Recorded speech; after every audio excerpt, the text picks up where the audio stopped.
À l'occasion de la 5e campagne Handi Valide, les étudiants valides de l'École supérieure de commerce et de management de Poitiers ont décidé de se mettre dans la peau de personnes handicapées.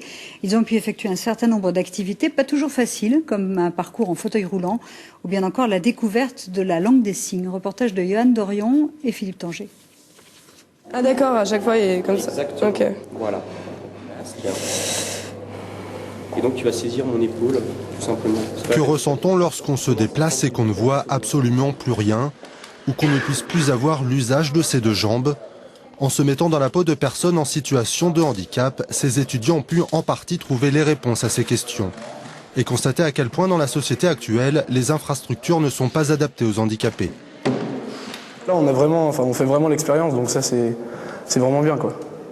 On voit vraiment la difficulté, ce que c'est que d'ouvrir une porte, parce que je pensais vraiment que c'était facile, que j'allais faire ça en 2 secondes, et finalement c'est difficile quoi.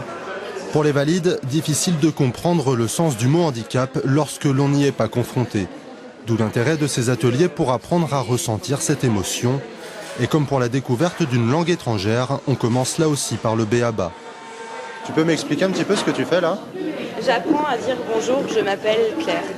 Pour l'association Start in Block, responsable du projet, le choix de cette école n'a pas été fait par hasard. C'est important de sensibiliser les étudiants, qu'ils soient valides ou handicapés, au niveau des écoles de commerce, sachant les responsabilités qu'ils auront. Car dans cette école de management, certains seront peut-être de futurs dirigeants d'entreprise. C'est donc à eux de changer les choses. Actuellement, il y a 2,4% de personnes handicapées dans les entreprises, alors que l'obligation d'emploi est de 6%. 5 ans après la loi pour l'égalité des droits et des chances des handicapés, il est temps que la France rattrape enfin son retard en matière d'insertion.